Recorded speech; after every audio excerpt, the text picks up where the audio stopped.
veteran team, obviously, championship team, and one of the best teams that we have in this league. I love this city. I literally, have done everything that I can. This situation is crazy. It's something that I don't think can be fixed. So, yeah, thanks.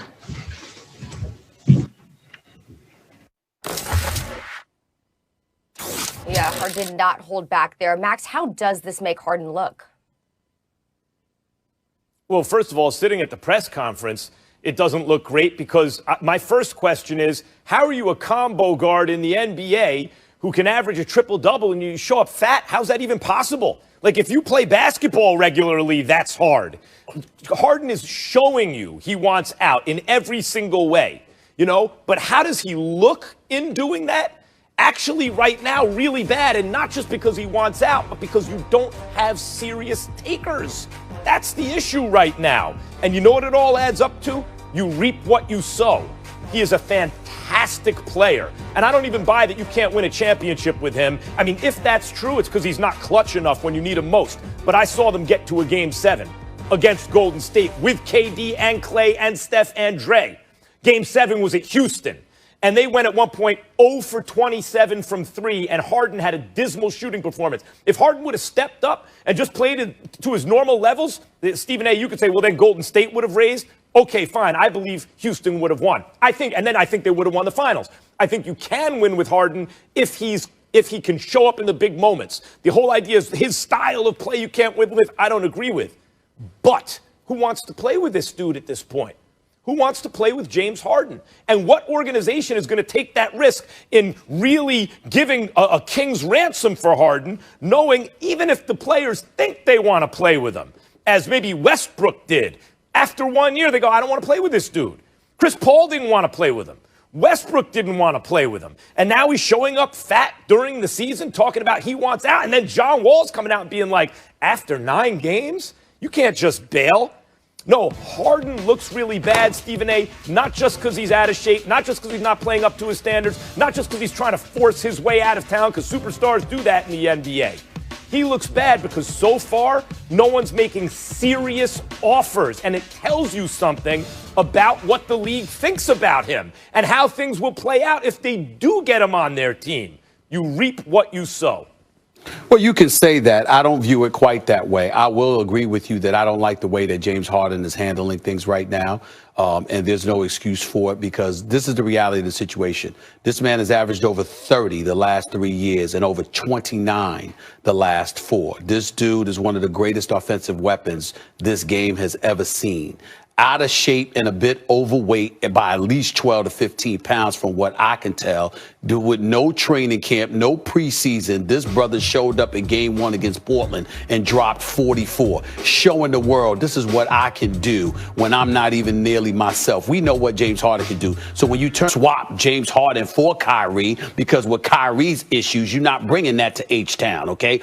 Say what you want about James Harden, but James Harden shows up on the court night in, night out. He's never engaged in load management. You can depend on him. And so in light of that reality, knowing that he's uninspired to play, but seeing what he's capable of doing when he is inspired, there is no way of wiggling around that issue. The bottom line is James Harden wants out. He wants out by any means necessary. He wants to go to Philly, from what I'm being told, even more so than Brooklyn. Now, obviously, Daryl Morey would have something to do with that. I don't know if they have the assets they're willing to give up to get a James Harden, because I think it would take a Ben Simmons, a couple of picks, maybe another player in order to get James Harden from Houston. And I don't see Philly doing that. But Daryl Morey is there, even though Doc Rivers has some say too, along with Elton Brand. So you just never know. In the end, what it comes down to is this. James Harden should be handling this better, but he's been in Houston all of these years. The greatest argument you can make against James Harden is that you wanted Dwight Howard, then you didn't want him. You wanted CP3, and then you didn't want him. You wanted Russell Westbrook, and then you didn't want him. So because of that, you could make that argument against him. But James Harden could retort by saying, I also wanted Daryl Morey to stay here. I also wanted Mike D'Antoni to stay here. And both of those dudes are gone. So why should I want to stay? You can take whatever side you want. In the end, He is a superstar player who I believe is handling this all wrong, but I'm not going to engage in that kind of perpetual condemnation because I don't believe that wherever James Harden ends up, like if you traded him to Philly or you traded him to Brooklyn, that you would see what you're seeing. He has a far longer history of showing up and giving his all than he does of just sitting there and being a bit disinterested and apathetic because he's disgusted with his situation. My position is perfectly consistent. Superstars do exert tremendous leverage in the NBA. And the teams that have them, particularly if they're under contract for 2 more seasons, they're not in the final year of their deal, want a king's ransom for them. Because we know the history of trades in the NBA is almost always whoever gets the best player in the deal wins the trade. That's how it goes. I don't care. You trade Shaq. Oh, but we got this guy and that guy and Odom and this. Whoever gets Shaq wins that deal. So the superstars have leverage, but the team that trades them wants a whole lot back since they know they're going to lose the deal anyway. They might as well get the best deal they can. And this is where it's perfectly consistent. Superstars, yes, and James Harden is a superstar. One would think, but what you're seeing is he doesn't have superstar trade value. Teams don't want to give up what it takes to get him, Stephen A., because of the point I made that you reiterated and you threw in Dwight Howard. James Harden has wanted teammates, and those players have thought they've wanted to be teammates with James Harden. And usually after 1 year, they go, no, I don't want to be teammates with him anymore. And even if they have a good personal relationship, supposedly off the court. No, we're still boys. I just don't want to play basketball with him. Well, that's a problem. And Stephen A., it would be less of a problem if James Harden, in spite of the style where he monopolizes the ball, in spite of what I just mentioned, the dynamic with other star teammates, if Harden was perceived as a crunch time player, if he was a guy who'd won a championship, if he'd hit some of those threes against the Warriors and gone on to win the championship where they would have been favored if they got past the Warriors, then even the equation would be different. But I think GMs are sitting around going, okay, they want what for Harden? All that? And he's probably going to be unhappy in a year or 2. And there's going to be an issue playing with teammates. And when I need him most in the playoffs, in the biggest moments, he's not the dude with the reputation or the resume that says, yeah, he's going to bring us there. I don't want to trade all that stuff for him. That's why he's still a Rocket. The Rockets aren't getting viable trade offers. That's why he looks bad. They're not getting viable trade offers because they're asking for the farm for him.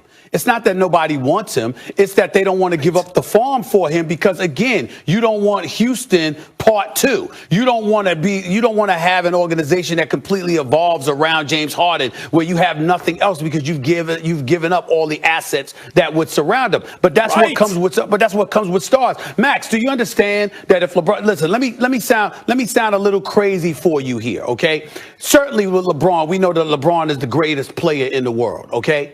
But if you sat up there and you went to the Golden State Warriors and you said, you know what, you can have LeBron, but we want Steph and Clay and 2 picks. And, well, wait a minute now. Now, pairing LeBron with them would be a different matter. But to sit up there and give all of that up for LeBron, what are we accomplishing here? Of course, that's an extreme. Hold on. I'm not trying to say it's an equivalent, Max. It's not. It's an extreme case. I'm simply saying that when you're great, it takes an awful lot to get you. So let's not talk about how, they're not getting any offers for James. It's not that they're not getting any offers. It's that Tillman Fertitta has made it very, very clear this is one of the greatest players of this generation. We ain't giving him up for just anything. That's what this is about. This is my point. The analogy with Golden State would be, because really what they're looking for is Ben Simmons, right? The second best player on the team and some picks. Believe me, if Golden State could trade Klay Thompson and some